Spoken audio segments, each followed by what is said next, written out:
வணக்கம் ஸ்ரீ காளிமசம் ஸ்ரீ காளியமணி இப்படி நான் உங்களை அன்பு ஜோடி அன்பு காத்துக்கிறேன். நம்ம இன்னைக்கு பார்க்க போறது பாத்தீங்கன்னா குரு பகவானுடைய அதிசார பேச்சு பலன்கள் கடக ராசிக்கு எப்படி இருக்க போகும் பார்க்க போறாங்க.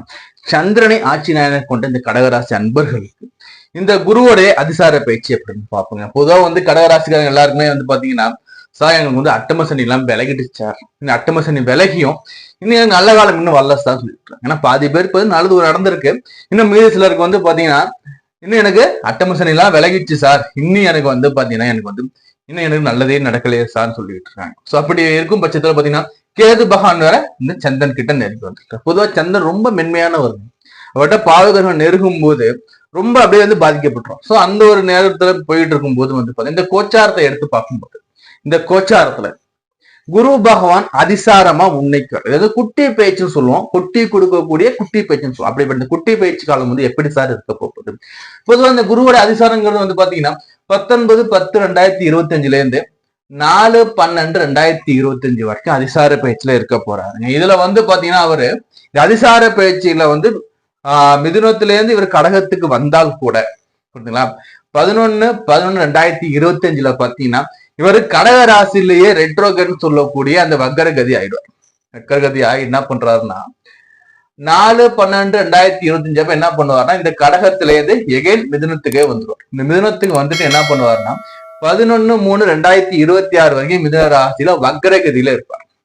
சோ அப்போ இந்த கடகத்துக்கு எப்படி சார் இருக்க போகுது? பொதுவாக கடகராசி சந்திரனை ஆட்சி நாயகனை கொண்ட கடகராசி, தாய்மை உள்ளம் ரொம்ப அதிகம், யாராவது அனுசரிச்சு போகணும்னு சொல்லக்கூடிய அந்த தாய் எப்படி எல்லாரும் அனுசரிப்போம் அந்த மாதிரி இயற்கையாக அனுசரிக்கிற பண்பு இவங்களுக்கு இருக்கும்.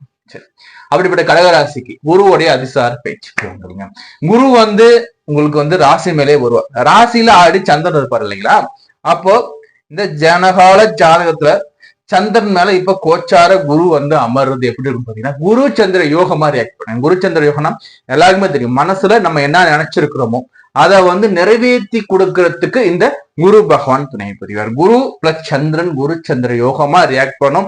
இது எவ்வளவு நேரத்துக்கு இருக்கணும் பாத்தீங்கன்னா உங்களுக்கு 19/10/2025 இருந்து 11/11/2025 வரைக்கும் தாங்க இருக்கும். என்ன சார் கம்மியா சொல்றீங்கன்னா ஆமாங்க, ஏன்னா இங்க குரு வக்கரம கதிக்கு போயிடுவார். குரு வக்கரமாகறதுக்கு முன்னாடி காலகட்டம் தான் உங்களுக்கு நல்லா இருக்கும். ஏன்னா இங்க குரு பார்த்தா உச்ச குருவா இந்த ராசி மேலே குருச்சந்திர யோகமா உட்கார்ந்து காலகட்டத்துல உங்களுக்கு வேலையில பிரச்சனை இருக்கு. அந்த பிரச்சனை நீங்க நல்ல வேலை கிடைக்குங்க. பாதி பேர் வேலையை தேடிக்கிட்டே இருப்பாங்க, நீ எனக்கு வேலை கிடைக்கல சார்னு சொல்லிட்டு உங்க எல்லாருக்குமே பாத்தீங்கன்னா இந்த குரு பயிற்சி காலகட்டத்தில் நல்ல ஒரு மனதுக்கு நிறைவான ஒரு இனிமையான வேலை காத்துக்கிட்டு இருக்கு. கடகராசிக்காரங்களுக்கு நல்ல வேலை காத்துக்கிட்டு இருக்கு. திருமணம் ஆகலைன்னு நினைக்கிறேன் உங்க எல்லாருக்குமே திருமண யோகத்தை இவர் கொடுப்பாரு. குருச்சந்திர யோகம் இல்லைங்களா, அதே மனசு ரொம்ப நாளா ஆசை இருக்குங்க, இடம் வாங்கணும் வீடு கட்டணும் மனசு ரொம்ப நாளா ஆசை இருக்கு. ஏன் நான் அட்லீஸ்ட் வண்டியாச்சும் வாங்கணுங்க மனசுல ஒரு எண்ணம் இருக்கா? இந்த காலகட்டத்துல வீடு வண்டி வாகனம் சேர்ற அமைப்பு எப்படி சார் நீங்க சொல்றீங்கன்னா கால புருஷனுக்கு 4ஆம் இடங்க. காலபுருஷனுக்கு 4ஆம் ஸ்தானம் கடகஸ்தானம், தாயார் ஸ்தானம் சொல்லக்கூடியது.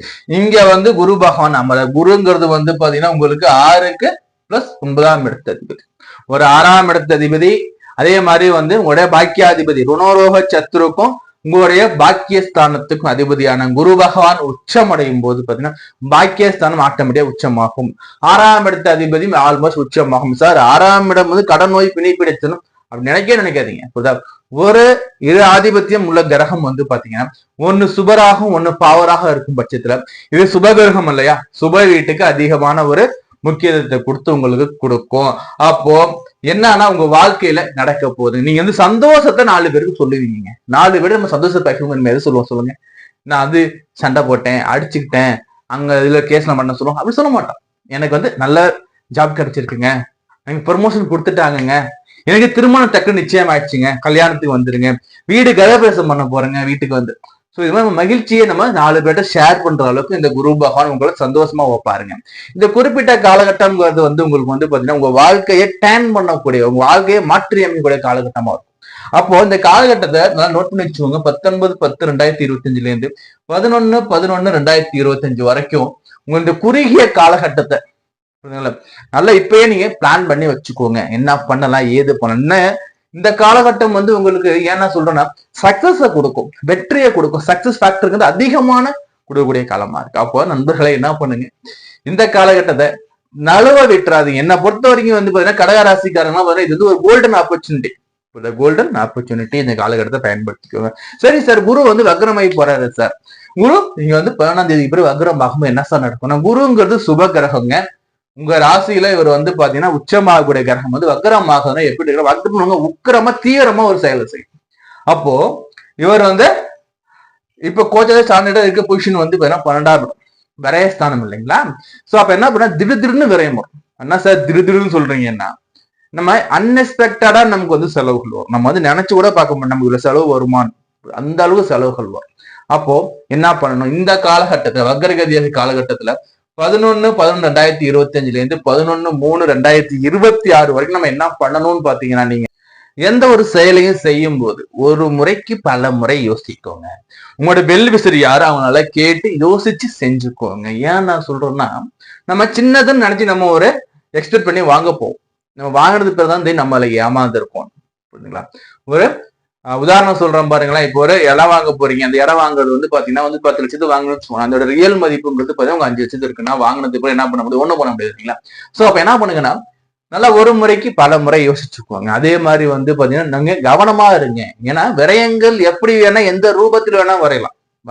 அப்படி எந்த ரூபத்தினா வரக்கூடிய விரயத்தை நம்ம தடுக்கணும். நம்ம என்ன பண்ணணும்? பிரிகாஷனா முன்னெச்சரிக்கையா இருக்கணும். எது செய்யணும், எது செய்யக்கூடாது, எது செஞ்சா என்ன விளைவுகள் வருங்கிறது யோசிச்சு வியூகம் பண்ணி நீங்க இந்த வக்ரகதி காலகட்டத்தை மட்டும் நகர்த்திக்கோங்க. அதே சமயத்துல வந்து பாத்தீங்கன்னா அதிசார பயிற்சியில உங்களுக்கு குறிப்பிட்ட காலம் சொன்ன போது இந்த குறிப்பிட்ட காலம் யோக காலமா இருக்கு. படிக்கிற மாணவர்களா இருந்தாலும் சரி, முதலீடு பண்ணக்கூடிய வந்து சீனியர் சிட்டிசனாக இருந்தாலும் சரி, உங்க எல்லாருக்குமே குறிப்பிட்ட காலம் நல்லா இருக்கு. பட் இந்த வக்ரகதியா வரும்போது இல்லத்தரசிகளாக இருந்தாலும் சரி, நம்ம பேசக்கூடிய பேச்சுகள் நம்ம கவனமா இருக்கணும். நம்ம நல்லதுன்னு சொல்ல போவோம், அது ஒரு பிரச்சனை போய் முடிஞ்சு அது ஒரு பக்கம் விரயத்தை எடுத்துட்டு போயிட்டோம். சோ என்ன பண்ணுங்க, தேவையில்லாத வேலைகளை அந்த காலகட்டத்துல ஈடுபட வேண்டாம். உங்கள் வேலை என்னவோ அதை மட்டும் செஞ்சுக்கிட்டே வாங்க. சரி, இந்த கடகராசிக்கு இந்த குருவுடைய பாதையை பத்தி நம்ம பார்த்துட்டு வரோம். குரு வந்து பாத்தீங்கன்னா வந்து அதிசார பயிற்சியை 5ஆம் இடத்தை பார்க்கறாங்க. பூர்வ புண்ணிய ஸ்தானத்தை அவர் பார்க்க போறார். யாருக்கெல்லாம் குழந்தை பிறப்புக்காக காத்துக்கிட்டு இருக்கீங்களோ, நீங்க குழந்தை பிறப்பு காத்துட்டு இருக்கீங்களோ, இந்த காலகட்டம் உங்களுக்கு அனுகூலமா இருக்குங்க. இந்த காலகட்டத்துல வந்து நீங்க முயற்சிகள் எடுக்கும் போது வந்து பாத்தீங்கன்னா உங்களுக்கு வந்து புத்திர பாக்கியத்தை கொடுக்கறதுக்கான வாய்ப்பு நிறைய இருக்கும். இந்த காலகட்டம் ஆலங்குடி குருவை வழிபாடு பண்ணிட்டு வந்து வாங்க, இன்னும் உங்களுக்கு சுபிச்சத்தை கொடுக்கும். புரியுதுங்களா? அதே மாதிரி வந்து பாத்தீங்கன்னா பூர்வீக சொத்துக்கள் வகையில இருந்துகிட்டு இருக்க பிரச்சனைகள், அதே மாதிரி குழந்தைகள் வகையில இருந்துகிட்டு இருக்க பிரச்சனைகள், தொந்தரவுகள் அனைத்தும் இந்த காலகட்டத்துல உங்களுக்கு வந்து சூரியனை கண்ட பணி போல் விலக போகுதுங்க.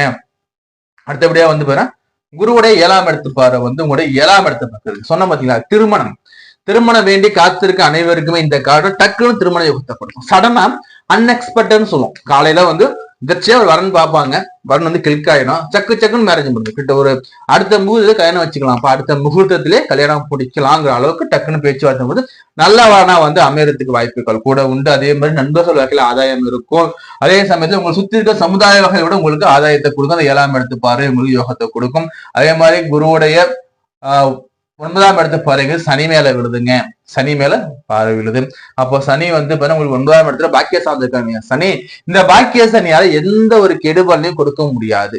தகப்பன் வகையில் இருக்கிற பிரச்சனைகள் கொஞ்சம் சுமூகத்துக்கு வரும்.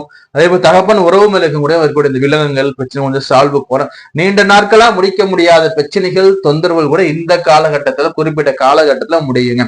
அப்ப நம்ம என்ன பண்ணணும்னா, இந்த காலகட்டம் இந்த ஸ்டார்டிங் தொடங்குது பாத்தீங்கன்னா, அப்பவே நமக்கு என்ன வேணுமோ அது நேரம் என்ன பண்ண ஆலங்குடி குருட்ட போயிட்டு உங்க பெயர் ராசின்னு சொல்லி அர்ச்சனை பண்ணிக்கோங்க. பகவானுக்கு என்னன்னா வந்து வஸ்திரம் வாங்கி போட்டுட்டு அவருக்கு வந்து பாத்தீங்கன்னா கொண்டைகள மாலை அங்கே அதையும் வாங்கி போட்டு உங்களோட மனக்குறைகளை அவர்கிட்ட சொல்லிட்டு வாங்க. இந்த காலகட்டத்துல அவர் வந்து உங்களுக்கு நிச்சயமா ஒரு ஆறுதல் மட்டுமல்ல ஆதாயத்தையும் கொடுப்பார் குரு பகவான். அதே மாதிரி நம்ம தொடர்ந்து பேசிக்கிட்டே இருக்கலாம். இந்த கடகராசிக்காரங்களுக்கு வழிபாடுகள் எடுத்து பார்க்கும்போது வந்து பாத்தீங்கன்னா நான் சொல்லக்கூடியது வந்து பாத்தீங்கன்னா திருவண்ணாமலை வழிபாடு சொல்றோம். அதே மாதிரி வந்து மதுரை மீனாட்சி அந்த வழிபாடுகள் வச்சுக்கோங்க சொல்லுங்க. இது இல்லாம பாத்தீங்கன்னா இந்த பிரதி வாரம் வரக்கூடிய திங்கட்கிழமையில நீங்க என்ன பண்ணலாம்னு வந்து பாத்தீங்கன்னா வந்து சிவன் வந்து பார்வதி அம்மா கூட சேர்ந்து இருக்கக்கூடிய கொஞ்சம் மீனாட்சி சுந்தரேஸ் இந்த மாதிரி வந்து பாத்தீங்கன்னா வந்து அம்பாள் கூட இணைஞ்சிருக்கிற அந்த தபேதரா கூடிய அந்த சிவாலயத்துக்கு போயிட்டு என்ன பண்ணுங்கன்னா வந்து நெய் தீபம் போட்டு உங்களுடைய மனக்குறைகளை சொல்லி இந்த ஆலயத்தை ஒத்தபடையில நீங்க வந்து வளம் வந்து நீங்க வழிபாடு பண்ணும்போது மாலை நேரங்கள்ல உங்களுக்கு வந்து மனதிற்கு ரொம்ப ரொம்ப ரொம்ப ரொம்ப ஒரு ஆறுதலா இருக்கும். நீங்க வேண்டக்கூடிய காரியங்கள் வெற்றியும் கிடைக்கும். தொடர்ந்து நம்ம பேசிக்கிட்டே இருக்கலாம். நம்ம சேனல் சப்ஸ்கிரைப் பண்ணி வச்சுக்கோங்க, லைக் பண்ணுங்க, உங்க ஃப்ரெண்ட்ஸ் கூட லிங்க் ஷேர் பண்ணி விடுங்க. நான் உங்கள் நண்பன் அன்பு கார்த்திகை ராமன். உங்களுக்கு நம்மகிட்ட ஜாதகம் பார்க்கணும்னு விருப்பப்பட்டீங்கன்னா ஸ்கிரீன் நம்பர் கொடுத்துருக்கேன், நம்பருக்கு கால் பண்ணுங்க, அல்லது வாட்ஸ்அப் நம்பர் தான், நம்ம கூட வாட்ஸ்அப் பண்ணி நீங்க பண்ணிக்கோங்க, அப்பாயின்மெண்ட் வாங்கிக்கோங்க. உங்களுடைய சுய ஜாதகத்தை முழுமையா தெரிஞ்சுக்கோங்க. நவகிரகம் உங்களுக்கு என்ன பலன்களை கொடுக்குதுன்னு சும்மா சொல்லுவோம். அதே மாதிரி தசாபதி பலன்கள் வரும், கோச்சார பலன்கள் வரும். நீங்க என்ன வழிபாடு செய்யணும், உங்க வாழ்க்கையில முன்னேறத்துக்கு என்ன விதமான வழிபாடுகள், உங்களுக்கு எந்த வித ஆலயம் அந்த பரிகாரம் ஆலய வழிபாடுகள் உங்களுக்கு நன்மையை செய்யணும் தெளிவா நம்ம சொல்லிடுவோங்க. விருப்பம் இருக்கா பண்ணிக்கோங்க. நம்ம சேனல் மறக்காம சப்ஸ்கிரைப் பண்ணுங்க, இந்த வீடியோவை லைக் பண்ணுங்க, உங்க ஃப்ரெண்ட்ஸ் வீடியோவை ஷேர் பண்ணி விடுங்க. நம்ம தொடர்ந்து பேசுவோம். நான் உங்களுக்கு வேற காலை சந்திக்கும். நன்றி, வணக்கம்.